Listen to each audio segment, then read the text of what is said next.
Assalamualaikum warahmatullahi wabarakatuh. Yang saya hormati Ibu Hairunisa SH Stat M Aktuar selaku dosen pengampu mata kuliah metodologi penelitian dan teman-teman sekalian yang saya banggakan. Perkenalkan, saya Umrawati Ilyas dengan NIM 230901150 2008.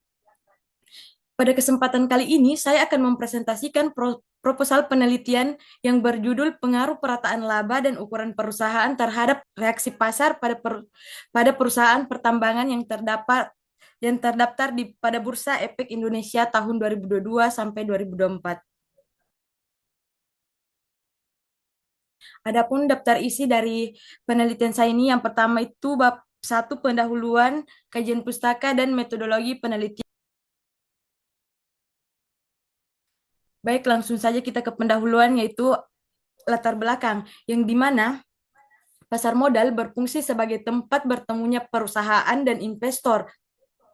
Bagi perusahaan, pasar modal menjadi sumber untuk memperoleh dana jangka panjang dan biaya yang lebih rendah dibanding pinjaman bank. Sedangkan bagi masyarakat atau investor, pasar modal menjadi tempat berinvestasi untuk mendapatkan keuntungan, sehingga pasar modal berperan penting dalam pertumbuhan ekonomi nasional karena mampu mengalirkan dana dari masyarakat ke sektor produktif. Investor membutuhkan informasi yang jelas dan terpercaya sebelum mengambil keputusan investasi. Laporan keuangan menjadi alat komunikasi utama yang menunjukkan kondisi kinerja perusahaan. Dari laporan inilah investor menilai apakah perusahaan layak diinvestasikan atau tidak. Oleh karena itu, kredibilitas laporan keuangan sangat penting. Namun, tidak semua laporan keuangan sepenuhnya mencerminkan kondisi sebenarnya. Kadang manajemen melakukan laba atau perataan laba, yaitu mengatur laba agar tampak stabil, walaupun bisa memberikan kesan positif. Praktik ini justru dapat menurunkan kualitas laporan keuangan dan mengurangi kepercayaan investor jika dianggap manipulatif. Perusahaan juga berpengaruh terhadap seberapa besar kemungkinan manajemen melakukan perataan laba. Perusahaan besar biasanya diawasi oleh regulator atau analisis sehingga cenderung lebih hati-hati dalam melakukan manipulasi. Namun, ada juga yang tetap melakukan perataan laba untuk menjaga citra dan stabilitas. Jadi, ukuran perusahaan ini bisa menjadi faktor yang memperkuat atau memperlemah pengaruh perataan laba terhadap reaksi pasar. Reaksi pasar adalah respon investor terhadap informasi keuangan perusahaan yang bisa terlihat dari perubahan harga saham atau abnormal return. Jika laba dianggap relevan dan jujur, harga saham bisa turun atau reaksi negatif. Sehingga reaksi pasar mencerminkan kepercayaan investor terhadap informasi laba perusahaan. Adapun rumusan masalah dari penelitian proposal ini, yang pertama itu bagaimana dampak praktik perataan laba terhadap reaksi pasar pada perusahaan pertambangan di Bursa Efek Indonesia tahun 2022 sampai 2024. Yang kedua, seberapa besar kontribusi ukuran perusahaan memengaruhi reaksi pasar pada perusahaan pertambangan di Bursa Efek Indonesia tahun 2022 sampai 2024.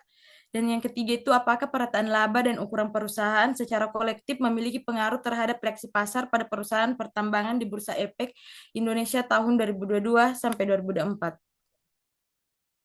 Adapun tujuan dari penelitian ini, yang pertama itu menganalisis pengaruh perataan laba secara parsial terhadap reaksi pasar. Yang kedua itu menguji pengaruh ukuran perusahaan secara parsial terhadap reaksi pasar. Dan yang terakhir itu menguji pengaruh simultan perataan laba dan ukuran perusahaan terhadap reaksi pasar. Adapun manfaat penelitian yang terdiri dari dua, yang pertama itu manfaat teoritis. Pertama, menambah literatur pada bidang akuntansi dan keuangan. Yang kedua itu menjelaskan hubungan perataan laba, ukuran perusahaan, dan reaksi pasar. Dan yang ketiga itu menjawab research gap dari penelitian terdahulu. Adapun manfaat praktisnya yaitu yang pertama itu bagi investor menyediakan pemahaman mendalam atau wawasan agar dapat mengevaluasi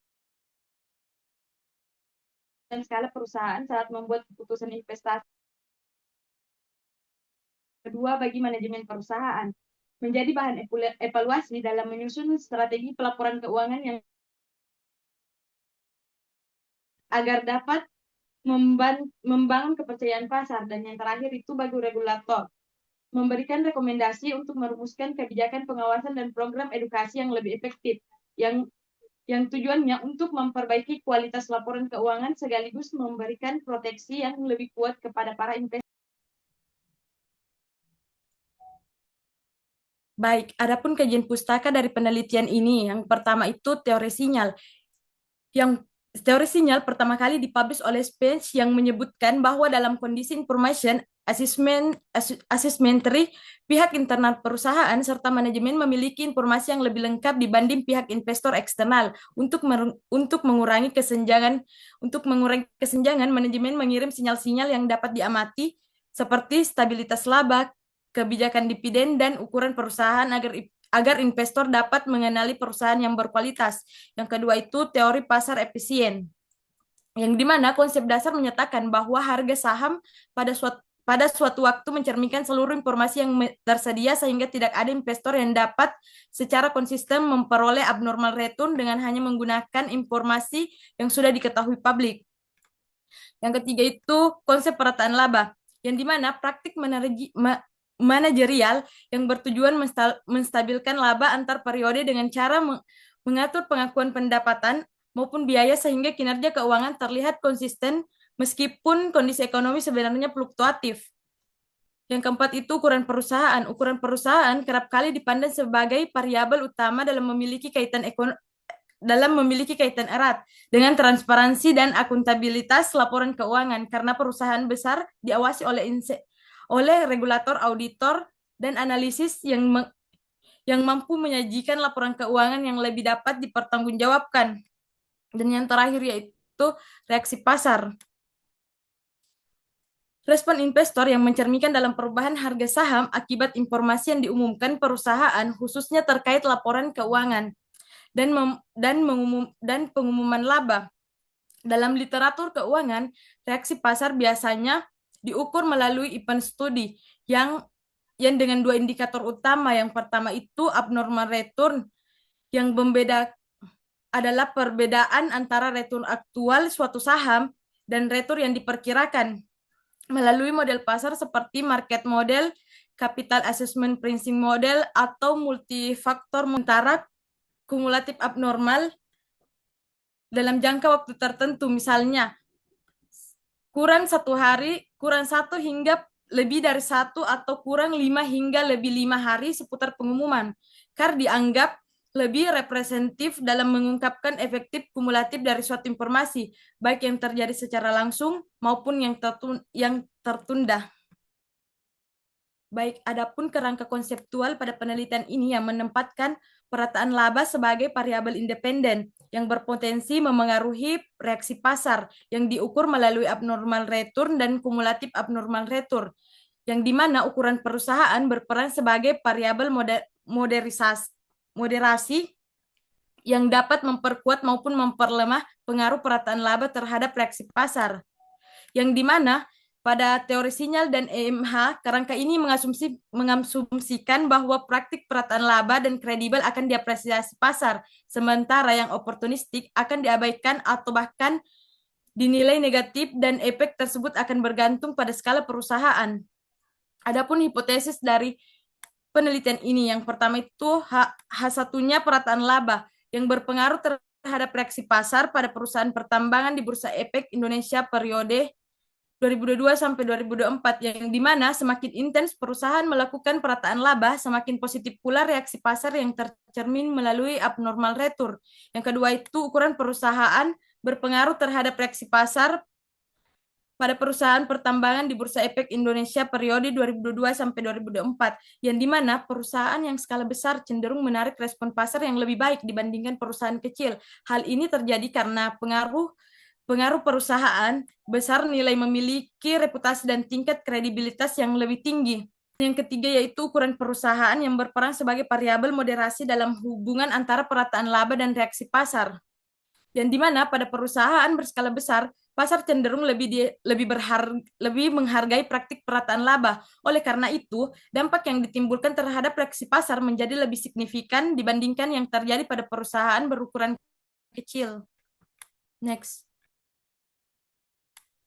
Adapun variabel penelitian dari penelitian ini, yang dimana perataan laba sebagai variabel independen atau disimbolkan dengan X1. Dan yang kedua itu ukuran perusahaan sebagai variabel independen atau disimbolkan sebagai X2.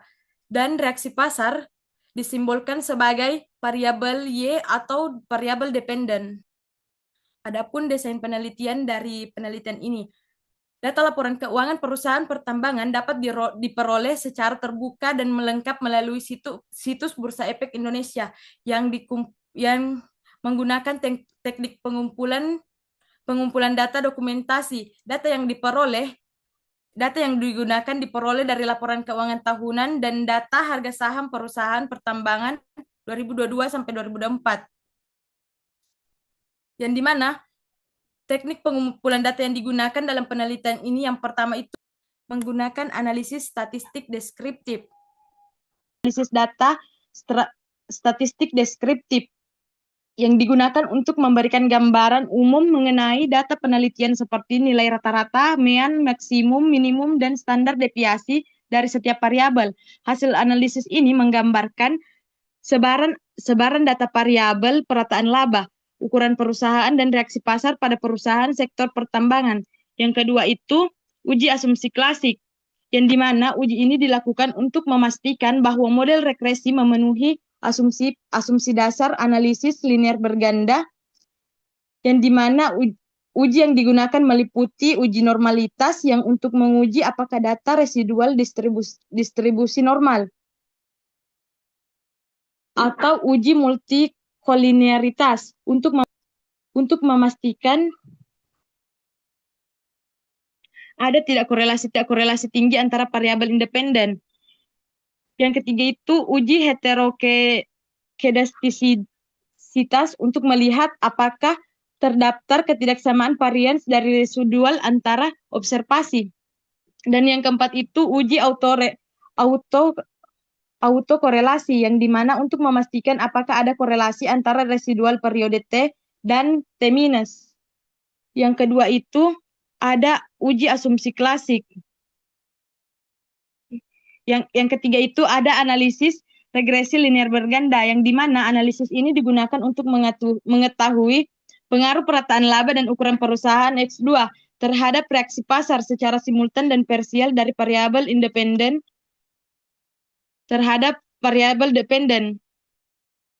Persamaan regresi linear berganda dalam penelitian ini yaitu Y sama dengan alfa ditambah beta 1 dikali 1 ditambah beta 2 dikali 2. Dan yang keempat itu uji hipotesis, yang dimana untuk mengetahui pengaruh masing-masing variabel dependen terhadap variabel dependen secara individual. Uji F atau simultan untuk memengaruhi pengaruh variabel dependen bersama-sama terhadap variabel dependen. Jika sigma F kurang dari 0,05, model regresi signifikan. Jika sigma F lebih dari 0,05, model tidak signifikan. Uji koefisiensi determinasi atau R2 yang dimanfaatkan untuk mengetahui seberapa besar kemampuan variabel independen dalam menjelaskan variasi perubahan variabel dependen, yang dimana nilai R2 mendekati 1 sama dengan model sangat baik, sedangkan nilai R2 mendekati 0 sama dengan kemampuan penjelasan model rendah. Dan yang terakhir itu uji moderasi, yang dimana untuk menguji hipotesis H3 yaitu apakah ukuran perusahaan moderasi hubungan antar perataan laba reaksi pasar digunakan model interaksi sebagai berikut, yang dimana Y sama dengan alfa ditambah beta 1 dikali 1 ditambah beta 2 dikali 2 ditambah beta 3. Uji signifikan model moderasi, yang dimana evaluasi didasarkan nilai R2 model dasar dibandingkan dengan model moderasi. Jika R2 meningkat, maka interaksi memperkuat model. Perubahan nilai adjusted R2 dan signifikan koefisien interaksi. Itulah yang sempat saya paparkan. Kurang dan lebihnya mohon dimaafkan. Wabillahi taufiq wal hidayah. Wassalamualaikum warahmatullahi wabarakatuh. Bagi teman-teman yang ingin bertanya, silakan raise hand. Oke, dipersilakan Sri Wahyuni untuk bertanya. Baik, terima kasih atas kesempatan yang telah diberikan. Ya, mungkin pertanyaan saya itu, mengapa menggunakan teori sinyal dan teori pasar efisien sebagai dasar teori? Apa hubungan keduanya dalam konteks penelitian? Baik, izin menjawab. Saya menggunakan teori sinyal dan teori pasar efisien sebagai dasar teori karena keduanya saling melengkapi dalam menjelaskan bagaimana informasi dari laporan keuangan khususnya laba mempengaruhi reaksi pasar. Secara sederhana, teori sinyal menjelaskan bahwa perusahaan memberikan sinyal kepada investor melalui laporan keuangan, misalnya laba yang stabil akibat perataan laba bisa dianggap sebagai sinyal positif bahwa perusahaan memiliki kinerja yang baik dan prospek yang stabil. Namun, jika investor menilai praktik tersebut bersifat manipulatif, sinyal ini bisa dianggap negatif. Teori pasar efisien menjelaskan bagaimana pasar merespons sinyal tersebut dalam pasar yang efisien. Semua informasi publik termasuk laporan keuangan langsung tercermin pada harga saham. Jadi bila perataan laba dianggap informasi yang baik, harga saham akan naik. Sebaliknya bila dianggap manipulatif, reaksi pasar bisa negatif atau tidak signifikan. Keduanya berhubungan karena teori sinyal menjelaskan bagaimana informasi diberikan sedangkan teori pasar efisien menjelaskan bagaimana pasar merespon informasi tersebut. Dalam konteks penelitian ini, hubungan keduanya membuat membantu memahami apakah praktik perataan laba dan ukuran perusahaan benar-benar memengaruhi reaksi pasar perubahan harga saham pada perusahaan pertambangan di Bursa Efek Indonesia tahun 2022 sampai 2024. Itulah jawaban yang saya dapat paparkan. Saya kembalikan ke penanya. Baik, terima kasih atas jawabannya. Jawabannya sudah cukup menjawab pertanyaan saya. Mungkin saya bisa simpulkan itu karena kenapa keduanya diambil itu karena bersama-sama untuk menganalisis dan memahami reaksi pasar terhadap praktik perataan laba di perusahaan pertambangan. Terima kasih. Untuk penanya kedua, saya persilahkan. Baik, terima kasih atas kesempatan yang diberikan. Langsung saja pertanyaan saya yaitu, kenapa Anda fokus pada perusahaan pertambangan di BI? Kenapa bukan di sektor lain seperti manufaktur atau di keuangan? Terima kasih. Baik, izin menjawab. Saya menggunakan sektor pertambangan dipilih karena memiliki karakteristik yang lebih kompleks dibandingkan sektor lain. Laba perusahaan sangat fluktuatif akibat perubahan harga komoditas global dan tingginya risiko regulasi. Kondisi ini yang membuat laba sulit diprediksi dan mendorong manajemen melakukan perataan laba untuk terlihat stabil, yang mengakibatkan reaksi pasar terhadap laporan keuangan perusahaan pertambangan bisa berbeda-beda, dianggap sebagai sinyal positif atau dugaan manipulasi. Oleh karena itu, penelitian ini fokus pada sektor pertambangan untuk memahami bagaimana perataan laba dan ukuran perusahaan memengaruhi reaksi pasar dalam kondisi yang penuh ketidakstabilan tersebut, kepastian tersebut. Apakah saudari penanya menerima jawaban yang saya paparkan? Ya, baik, terima kasih atas jawabannya. Saya rasa sudah cukup menjawab pertanyaan saya. Terima kasih. Baik, terima kasih. Oke, jadi PPT-nya melewati list sudah cukup bagus, cuma pada saat tadi presentasi masih terkesan membaca dan hilang-hilang jaringannya, jadi nanti videonya itu di-cut. Nah, nilainya itu sementara itu dapat 60, tapi kalau misal memenuhi syarat rekaman YouTube 50 orang berarti dapat 85. Jadi diusahakan ditambah lagi nilainya di bagian pertanyaan dan nanti akan ada revisi untuk PPT dan proposalnya. Jadi ini nilai sementara cuma diambil 70%. Nah, 30%-nya itu dari revisi selanjutnya. Iya, makasih Bu.